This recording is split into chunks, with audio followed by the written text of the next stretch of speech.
در میان صخره‌ها مردی است کو با سنگچین سالیان بر پشت موج پژواک صبور خویش را در شهر می جوید.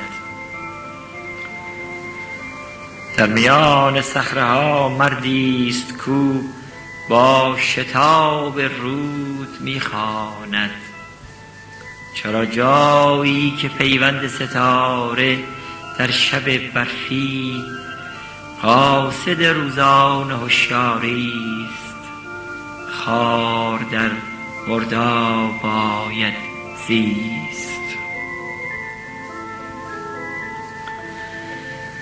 در میان صخره‌ها مردی است کو خیزران جنگیش ماننده شمشیر پرتوان از انبساط ساقه شبگیر با اتاقک‌های شهر خشک آشنای پیر غمگینی است. در میان صخره‌ها مردی است که به سان سایه‌های نیمه روشن بر شب دیوار در حباب لحظه میراند. در میان صخره‌ها مردی است همسفر با صخره‌های ماتم و اندوه دستهاش گلپینه‌ای از روزگار رنج و تنهایی آشنای لحظه های پاک همچو قوی خسته دیروز می‌داند که دستی نه دستانی برای شوکت هر غنچه باید داشت.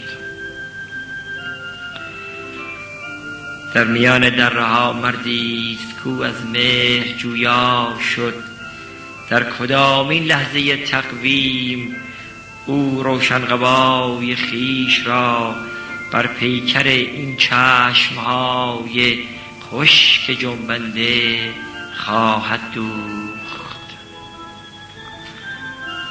پشت این دروازه ها مردی است کو با خویش میگوید آه آزادی فردا در کجای شهر خواهی بود در کجای شهر خواهی بود.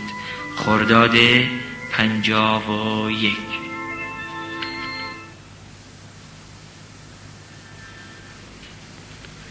خنجری در زخم برگزیده اشعار ایرج عبادی شاعر پارسیگوی کرد.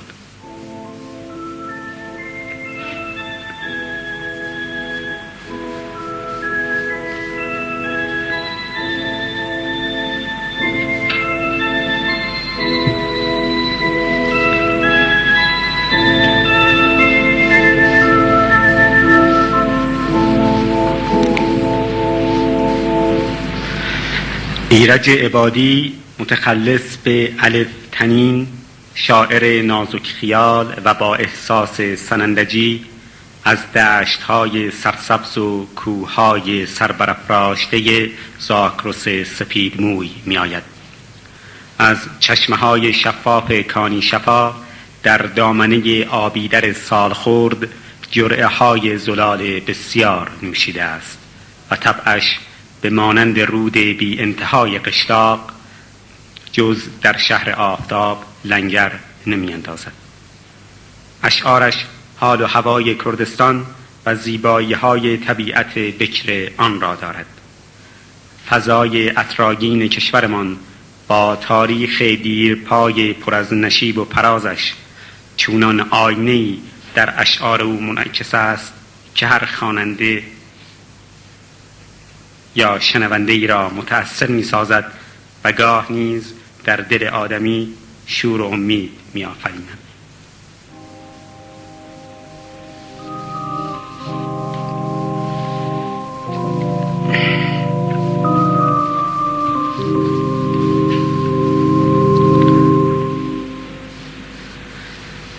گل لبخند تو در پیکره یاسمن لبهایت باغ را میماند که ز خورشید تمنا سرشار عشق را میطلبد.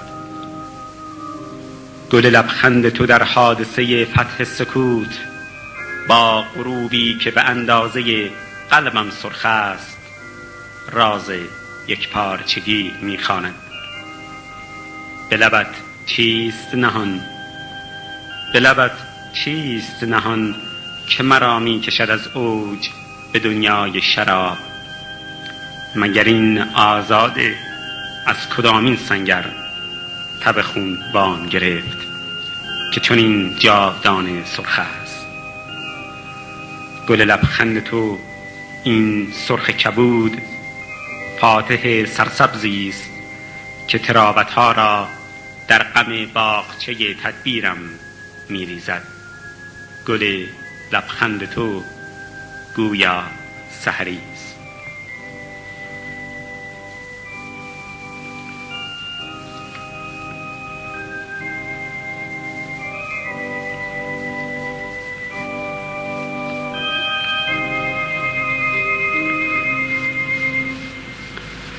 خب جناب آقای عبادی، ضمن تشکر از تشریف فرمایی شما در این جلسه به گواهی اشعارتون جناب عالی از سال 47 تا کنون شعر می‌سراییم که گاه گاه در اینجا و آنجا اشعار شما رو خوانده یا شنیده ایم و از تصاویر و مضامین تازه اون لذت بردیم و اینکه قرار است برگزیده اشعارتون در کتابی به نام خنجری در زخم به زودی چاپ بشه.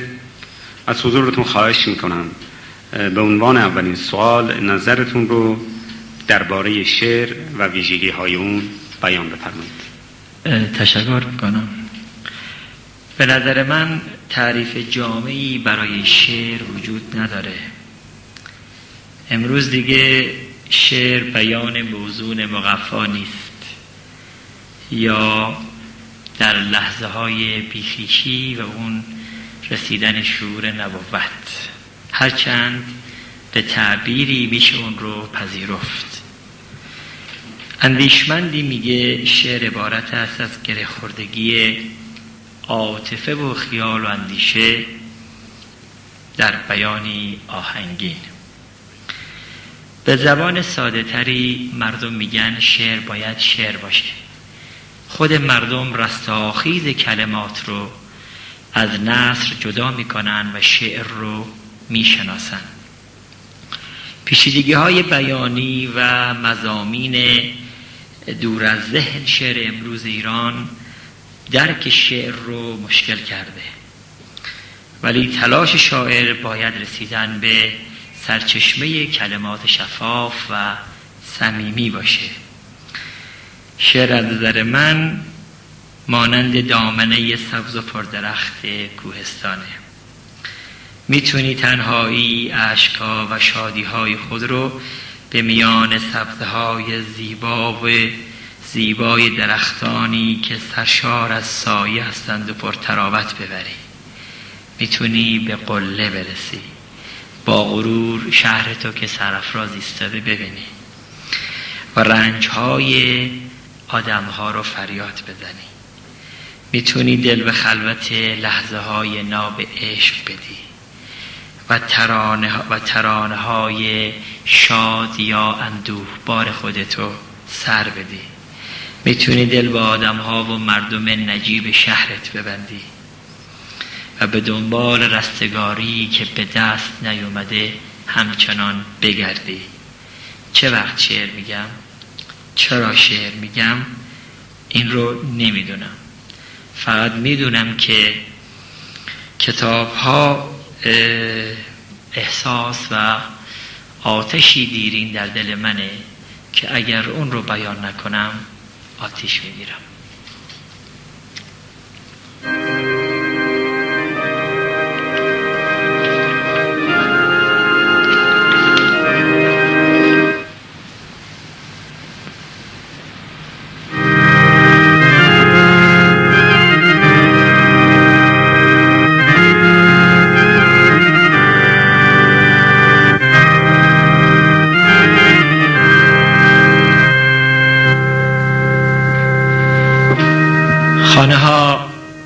لکه های رنگی مسکون، شهر این خال سیه در پیکر آهن،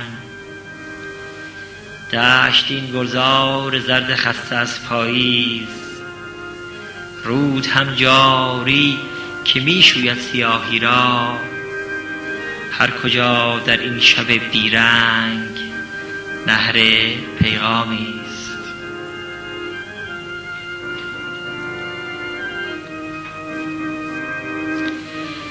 قامت گرمای هر گلبوته خورشید، شوق پرواز چکاوک در تبرزین نگاه این همه تنها، ناوک امید بر پهنای قلب شهر، هرچه در زهرابه اندوه میبینی نهر پیغامی است.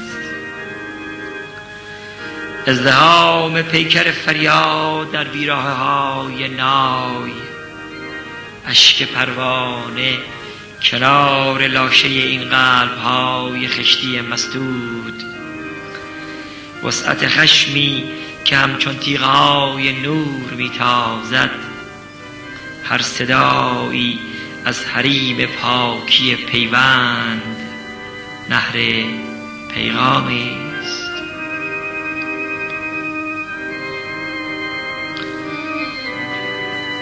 آنکه از راه غمی مسموم هودج آواز خود را خسته میراند، آنکه بر ابر بتی موهوم دست بند آرزو بندد، آنکه با چنگ وفا از مهر مضرابی به قلب لحظه میکارد، آنکه فانوس شبهزای سخاوت را در کنار آبهای پاک بودن بر می‌افرازد نهر پیغامی است.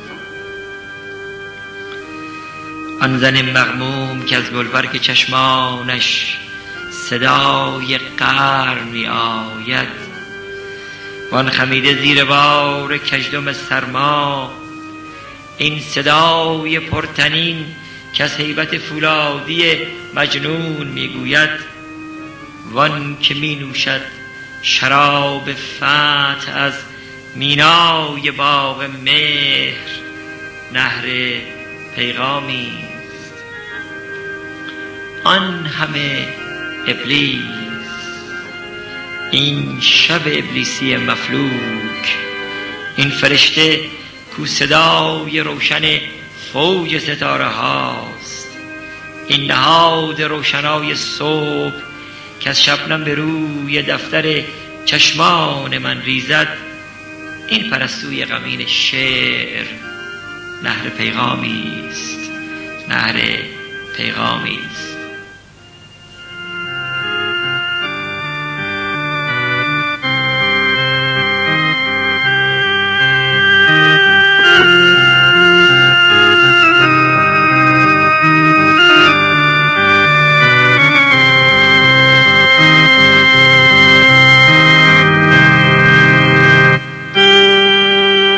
شب پایایی بود، ماه در گوش فلک بدر را زمزمه کرد، اختران سرگردان در دو چشمت دو برابر بودند، ماه دو برابر شده بود، چشم تو آینه پاکی بود، نور را میفهمید، دشت را میفهمید، شب دو برابر شده بود.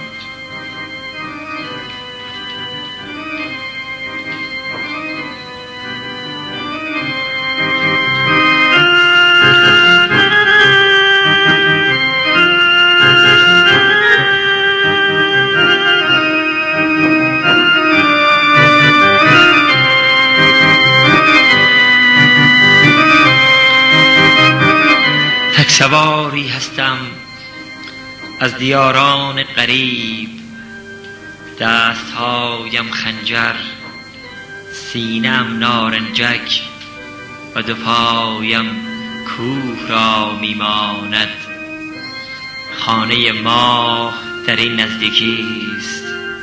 تو بیا همسفر نور شویم، تو بیا همسفر نور شویم.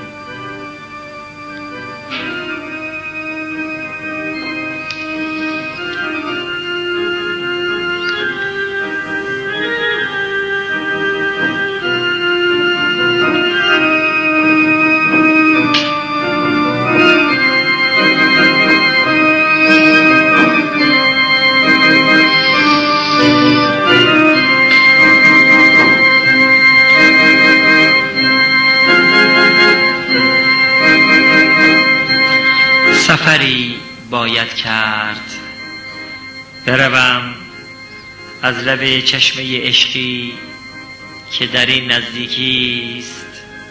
کوزه‌ای پر بکنم، دستهایم را از آب ریاحین سحر غسل دهم، اسب خود را دور از باغچه تنهایی با ساده ترین برگ زمین زین بزنم. بروم از چمنزاری که خار ندارد گلهاش نیزه‌ای برگیرم و به اندازه گلگونی امید ز اجساد عقاقی خنجری شکل دهم. باغ من هیچ گلش قرمز نیست.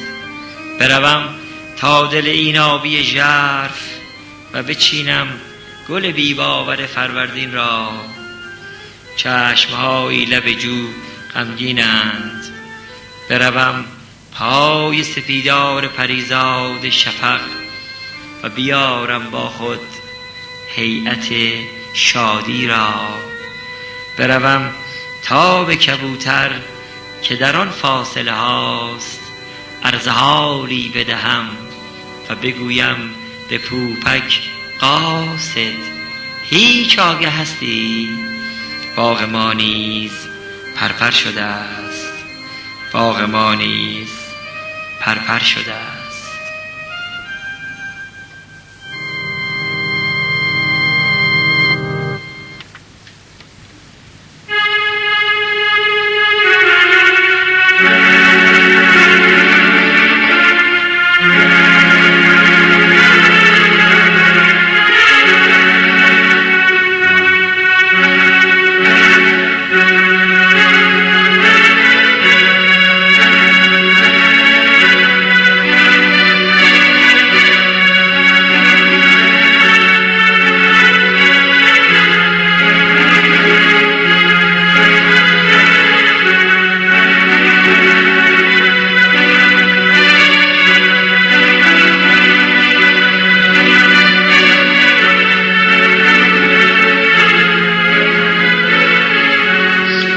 تو از دریچه های پاک ژاله آمدی و دست های تو بوی عطوفت شکوفه ها را داشت.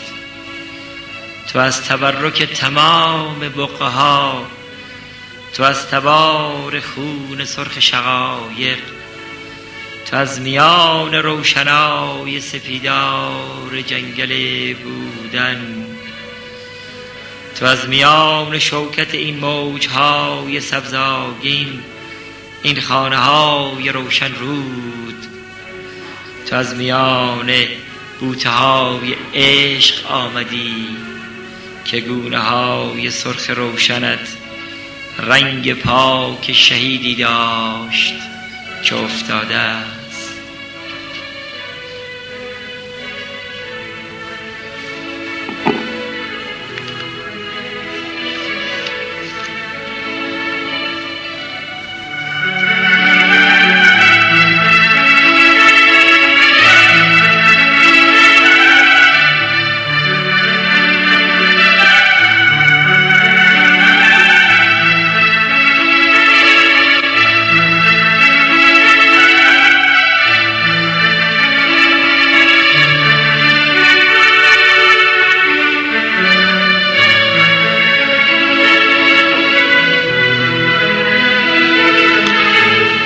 اکنون در قلب خاک سرد عفاف سبز باغچه نبض نجیب شعر تو را دوباره می شنود. آخر بگو در سوگ آن همه درخت، در سوگ لحظه های مرگ باغ و پرنده، آواز پرترنم خود را اینک در گوش کدامین خانه میخوانی؟ ای در سوگ تو من سوگوار و رخت سیاه خاطره ها در بر، ای مانده در صدای شعرهای آفتاب نور در برکه های ساده غرور. ای خواهر آغاز فصل نو در فصلهای سرد و ساکت و سنگین، اکنون تو را با نام سپیده آواز می دهم. تنها صداست که می ماند، تنها صدا.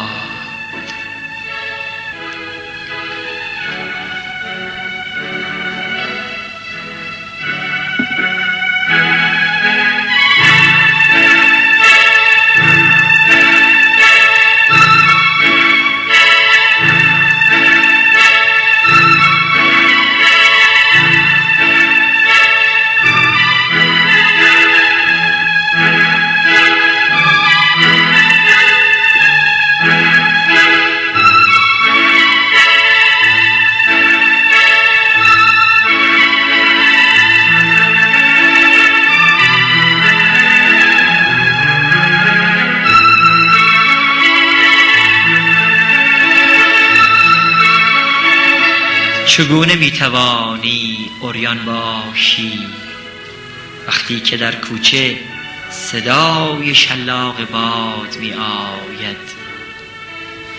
من عریانی را دوست می دارم، شولای تجربه می داند، نگاه عشق عریانی می خواهد. عشق یعنی شعر بلند صمیمیت، تو، من، یعنی ما.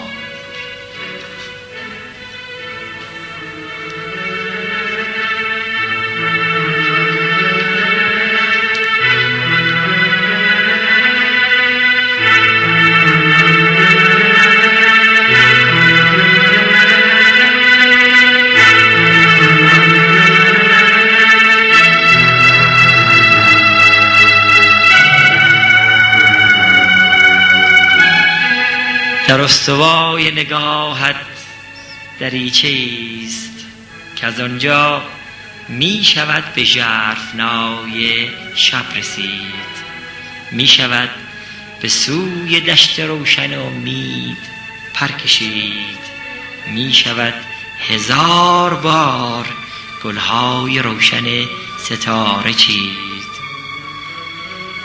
در استوای نگاهت کتاب شعر خوانایی است که برگ خط آن زیباست. اگر این کتاب را ببندی از دست میروم، اگر این کتاب را ببندی از دست میروم.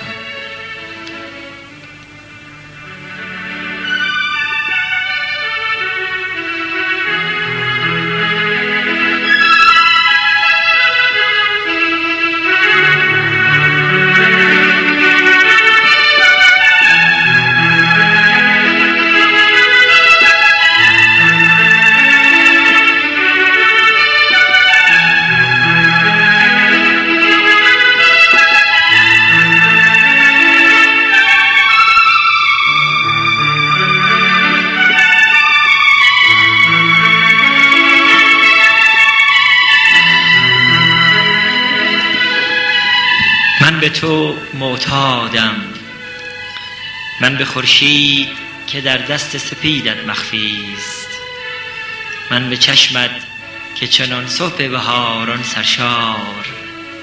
من به تو معتادم. از کدامین شهری ای که در خنده گرمت نکهت خوب سمن می جوشد. من به تو معتادم. از کدامین شهری ای که در بوسه شوقت شادی چلچله ها را داری؟ خنده هایم همه تو، من به تو معتادم، من به تو معتادم.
پگاه چونان نگینی براندام صبح، با خنکای نسیمی بر جراحت قلب سپیداران و لبخند شقایق منتظر دشت، گل همیشه بیدار عشق، پگاه آبتنی در رود، نوازش امید در روشنای هرچه پیام سبز متبرک و شوق ریحان خوشبوی برکه های غریب در صحاری بیخیشی.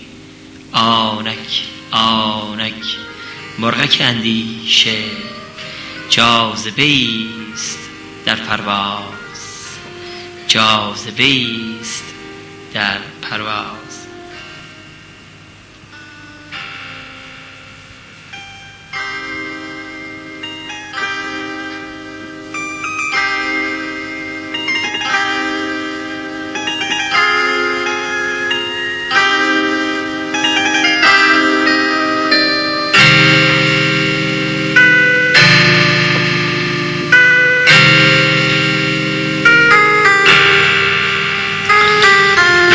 از کدام باغ گذر کرده ای که این چنین کلامت زیباست؟ کتاب پرواز را چه کس در بالهای تو زمزمه کرد که طیران عقاب را دارد؟ در کدام چشمه آتش دل به دست زلال آب سپردی که چون سحر آیه تراوتی؟ بگذار تا تلخی گریه را ز آینه بزدایم، بگذار تا تلخی گریه را ز آینه بزدایم.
میان لحظه های نبض اشکم تو تسلایی بخوان باران. تو مرهم میزنی زخم سکوتم را، چو رؤیایی بخوان باران. شب باریدنی خنجر به شعر من زدی، بی من سفر کردی. کنون با آمدن گل قصه ها داری، بخوان باران. به آینه چو زنگ بی کسی افتد، هراسم نیست. تو صیقل می دهی اندوه هر بادی، بخوان باران. شب دیدار ما هم رقص اخترها تماشایی است. شب دیدار ما هم رقص اخترها تماشایی است. چراغان می کنی چشم مرا با نور چشمانی، بخوان باران. نجیب رازدار شوکتی در کوچه های دل نمیدانی، به هر سازت هزاران راز بنهفتی، بخوان باران. تبسم می کنی تو با شمیم آرزوهایم به صبح و شام. تبسم های تو چون نوش دارو بر ترکزاری، بخوان باران. تو با من شدی، من شدم با تو، بدان آخر تنین لحظه های وصل را مانی، بخوان باران.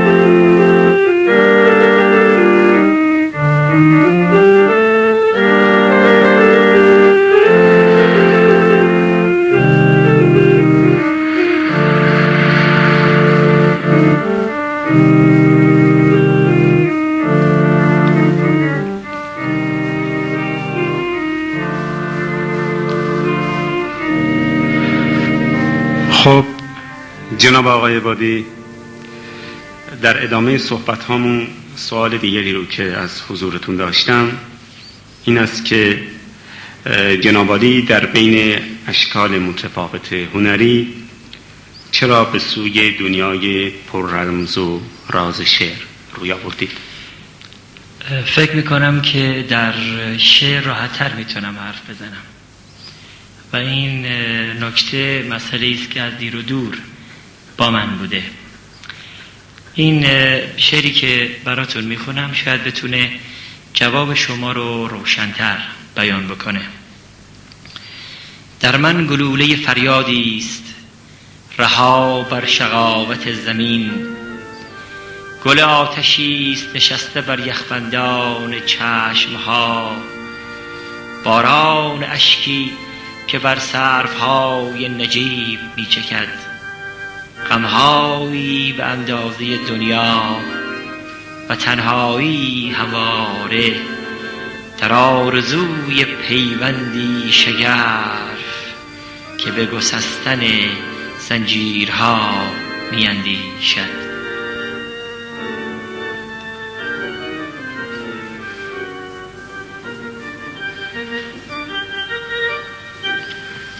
با تشکر از شما.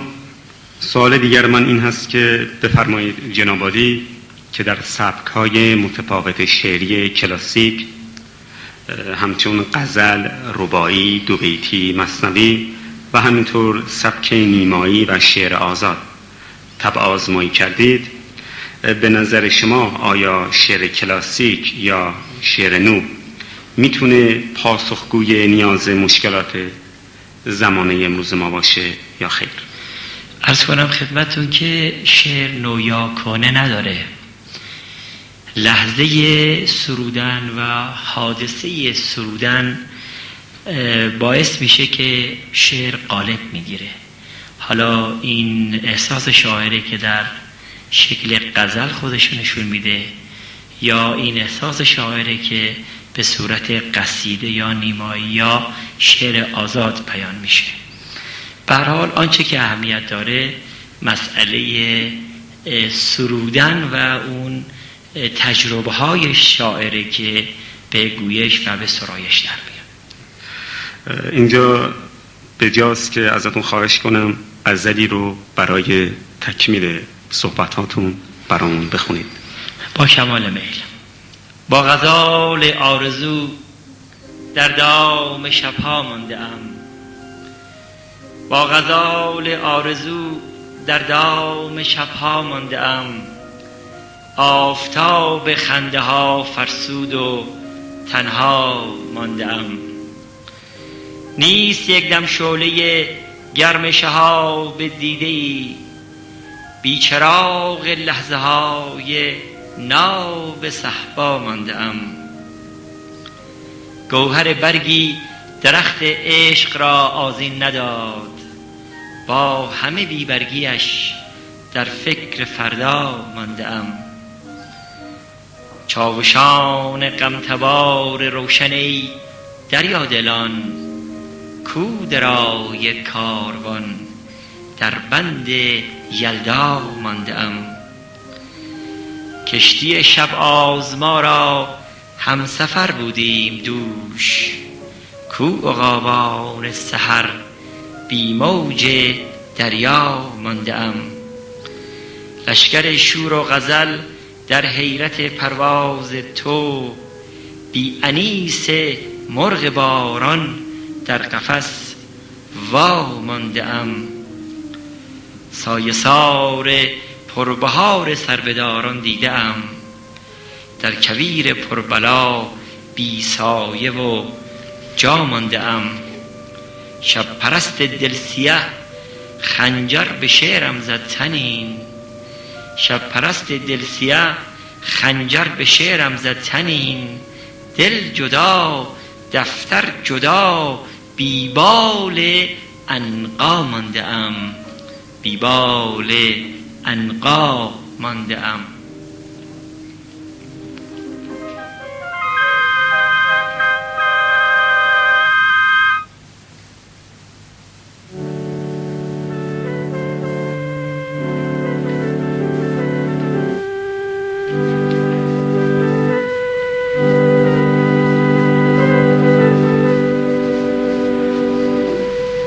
قطره عشقی که از کلکت بر اوراق کتاب دل چکد، مشعلی گردد چو لاله تا ثریا سر کشد.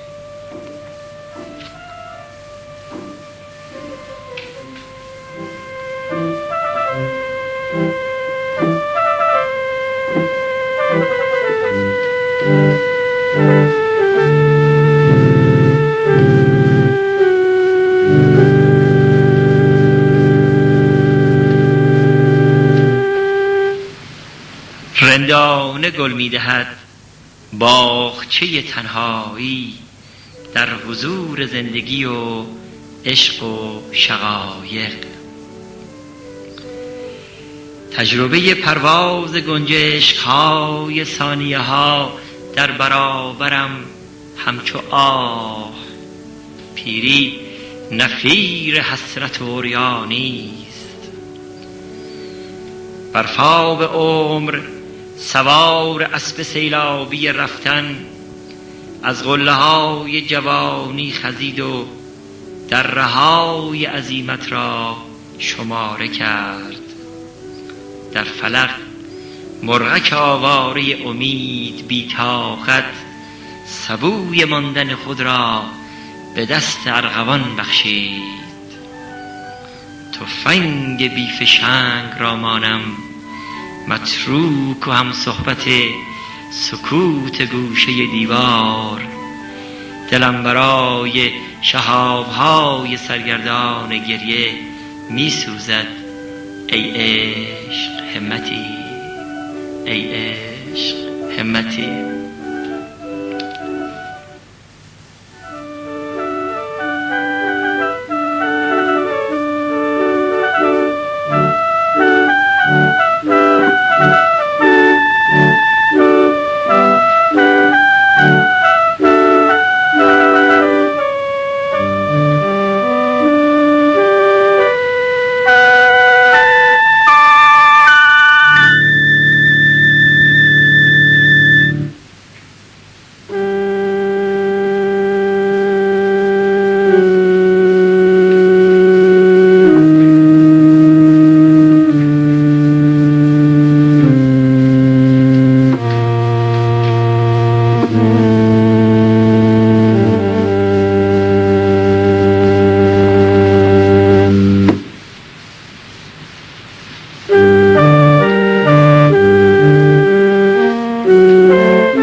نگاه ملتم در گریبه های سرگردان سلوات آباد گل داده است.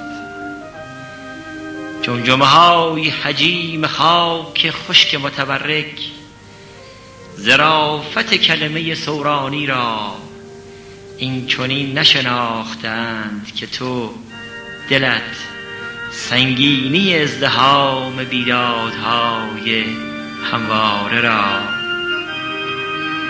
گل ریز روناکی طوفان بامدادان را در سحری سبز کجاوه باد سیال به جنگل‌های دلسوخته برد.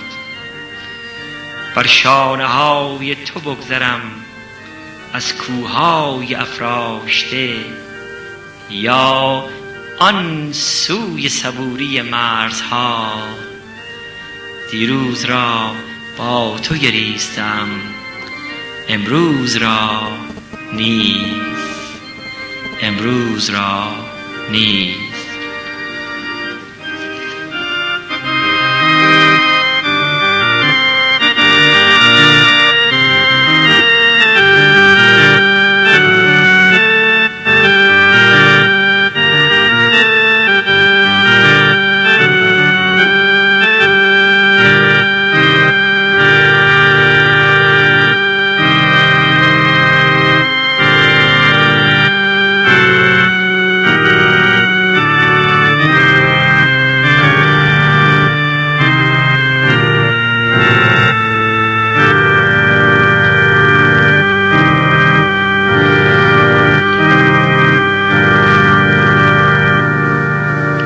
تو به نسیم شعر در بستر غزل میمانی، جویباری مهربان و آرامشی خوب و صمیمی، نبض سیال و روشن آب که سحر را به اعجاب میاندازد، که زمزمه وسعت رازهای شرقیت لنگری در آفتاب زده است تا چراغ عشق به شکوه و سرفراز در جاودانگی و شور بماند. تمام حقیقت را در گره خوردگی توامان مهربانی ها باید دید، در پیوند دل با همان تنها. کسی در کوچه باغ‌های دیار آشنایی برای ابدیت ماندن هنر ابدیت ساختن را آموخت. دشتی از سرما و فاصله در لایه‌های سنگین و سربی سکوت نشسته است. نخستین درس کتاب بهار را شروع کن و اسب جادویی خیالت را بگردان در جاده‌ای پر از تراوت موسیقی و کلمه و رنگ، در مسیر رقص دست‌هایی پرشگون. در ایستگاه غروب ایستاده‌ام چونان کوه‌های عریان و زخمی آخر پاییز. تیشه آرزو را بردار و الماس دیدگانت را بشکاف. نگاهم کن، نگاهم کن.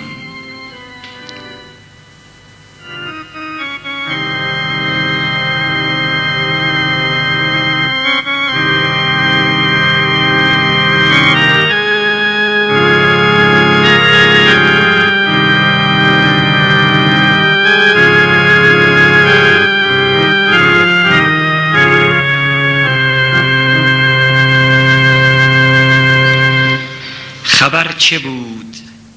شلیک گلوله‌ای از دهانه قلم. خبر چه بود؟ کسی می آید از تبار روشن عریانی و کسی می رود به ارتفاع سبز شکفتن.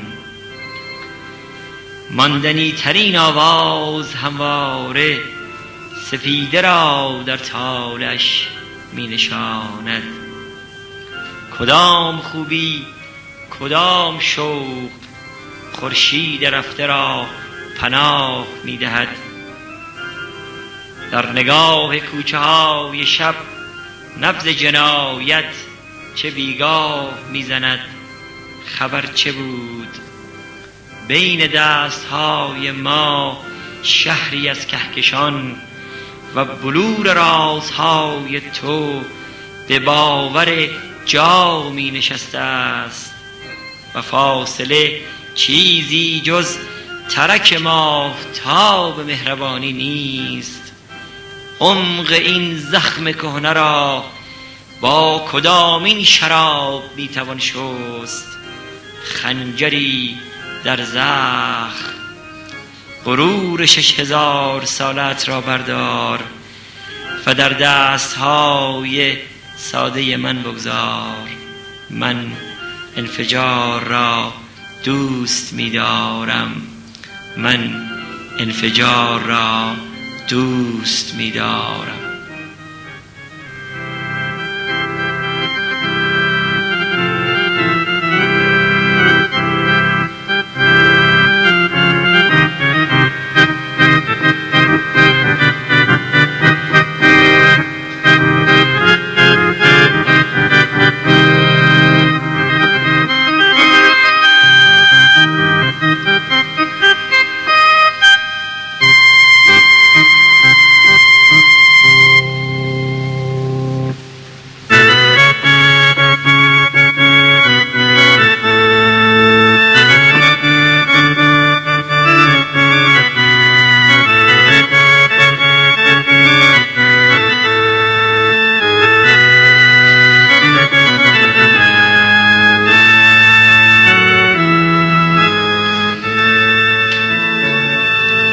در رود صبح ایستاده ام منتظر. بار نان داغ تنور شب زنده داران بی روا دید گزمه ها به سفره تهی صبح نشینان میرسد آیا؟ بیا تا به چنگ موج و زخمه نسیم دل بسپاریم. به گاه خنیاگری روز در آینه عشق. شفق زیباترین کلام هوشیاری آشفته موی و طلاخوی تن به شعلای آب داده است. در کجای کتاب روز عریان و شوریده‌ای با جهاز سرخ به پیشواز آیینه آمده است. بیا تا صدای خود را باور کنیم. بانوی هرچه سبز و سبزینه و سبزی در قامت فریاد اندوه نیلوفران بمان. دستی آغشته به خون و خنجر در دود شعرهای من می سوزد. کسی باید از درون بوته های نور برخیزد و نیلوفر آرزوهای پریشان در آب را در کنار جزیره های سبز پیوند پناه دهد. بانوی بانوان آب قشلاق می‌خواهد دیواره بلند سد اندوه را بشکند و رها شود در دره‌های منتظر و تشنه گریزه و رها شود در روشنایی‌های باکره صبح. در رود صبح ایستاده‌ام منتظر.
نزد گلخانه شفاف سحر می رفتم.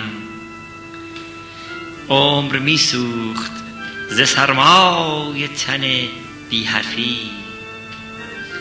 تو که می خندیدی گل ناب دانه های حرفی که پر از عاطفه بود تا لب باغچه بر بیبرگی می آمد.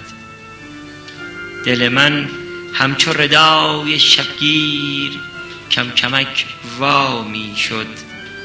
مهربانی واژه پاک جگرسوزی بود، بین دستان پر از آتش تو می رقصید. سالها پرپر شد و کسی از داغ رنج زمین آیتی را نگشود. معجزه در عشق است، معجزه همراه ساری است پر از خنده و پرواز کلام. شعر بیتاب نگاهت اثری جادویی است، دفتر عمر مرا که سراپا خونی است می بندد. همچنان آینه دست در زلف شفق می بندی، لحظه ای دور ز مرغان اسیر گریه می آیی. نزد گلخانه شفاف سحر می رفتم، خشم و درد و اندوه هر سه در حنجره تلخ سکوت. کاش فردا با من زلزله فریادی شهر بدنام بدی را به دریا می ریخت. کاش فردا با من زلزله فریادی شهر بدنام بدی را به دریا می ریخت.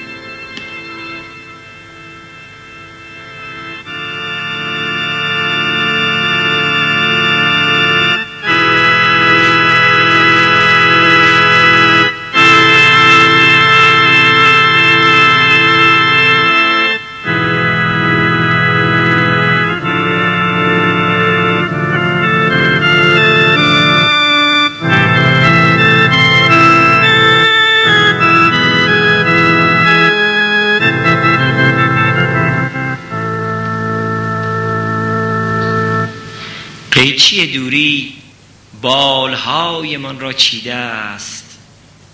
میزنم دل به آرامش جاده های طولانی، بی انتها و پیچ در پیچ گم.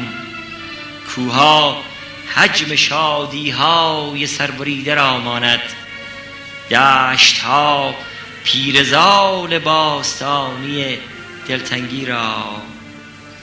چه فاصله دهشتناکی میان شهر خاطره هاست. وقتی که ساز دل ترانه دیدار را می نوازد، بیا بالهای من را یکی کنیم و پرواز را دوباره بیاموزیم. و پرواز را دوباره بیاموزیم.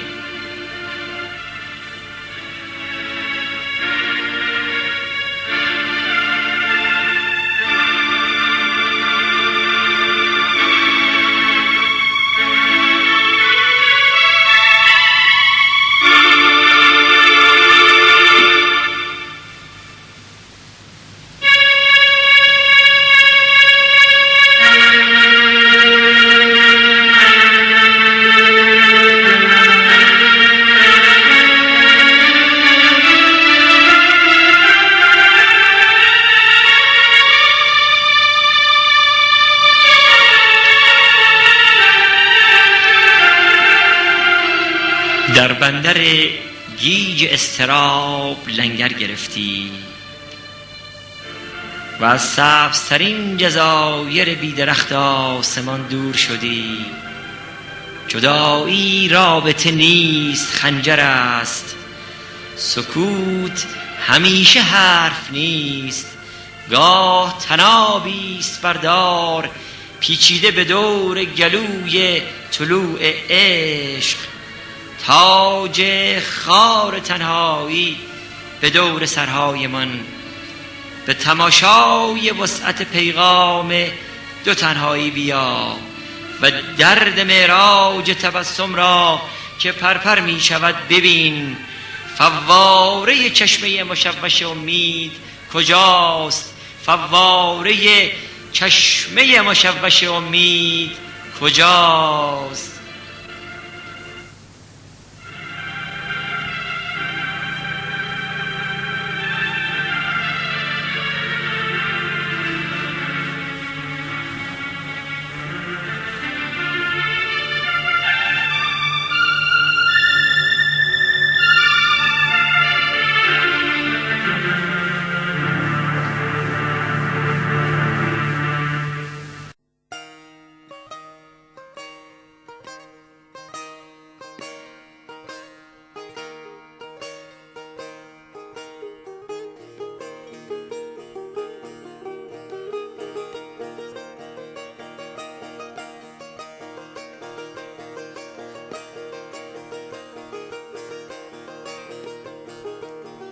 نم نسید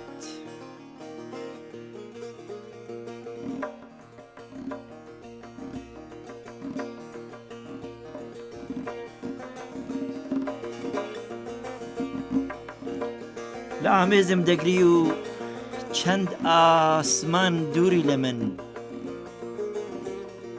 لامزم دگریو چند آسمان دوری لمن، سیر نیا خفت خروشی خسارکانی خوزگو دیسان و خفت. ام چرخم دداو تازل کاود سورتوا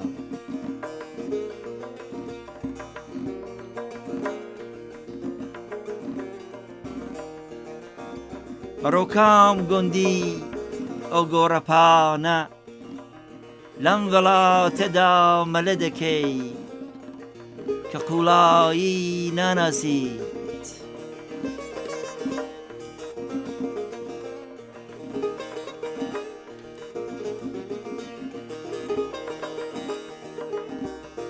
قولایی حسارو قولی احساسو قولایی او همو منو ریگا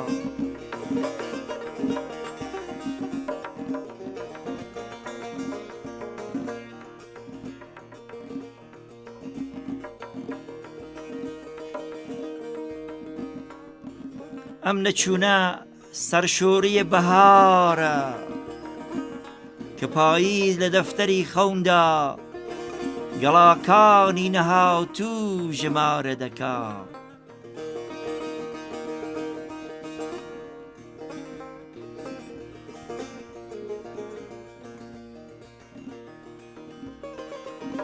پشتم بست به آو آلاو آویر تو سر و نخون دستی هورکان و دست داو لکمانه شعرکانم را نهاتی.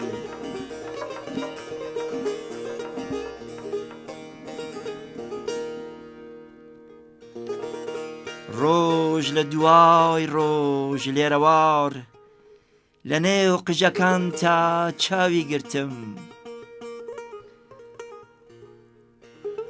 ڕۆژ لە دوای ڕۆژ لێرەوار لەنێو قژەکان تا چاوی گرتم. چاوانەی بێبزەیی چاوانمی چەقاندە سەر بەرزترین لووتکەی مەترسیەکاندا. هەر بە دووی خۆما دەگەڕم، هەر بە دووی خۆما دەگەڕم ڕناوەستی قەتار قەتار قەتارەی خەم بەسەر باران و وشەکانی دەرەخت دەبارێ. جادەکان چۆڵ دەبن تا قەڵاو، پاسارەکان لە سەمای دەلاقەدا مانگ دەنووسن، کەس ناناسێت.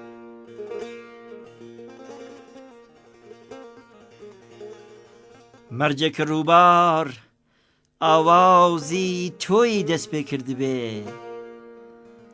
دێم و هەر دێم و لەو پەڕەی لاو پەرە سپیەکانی فریندا پێناگەم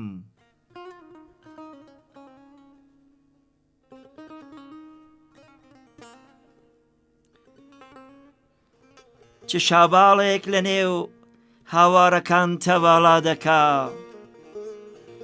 هاتم و لە بێکەسیە پەپوولە خۆمم هەڵواسی بەسەر هۆر و باران و باددا نامناسیت یان چاویلکەی کاتەکان ون بووە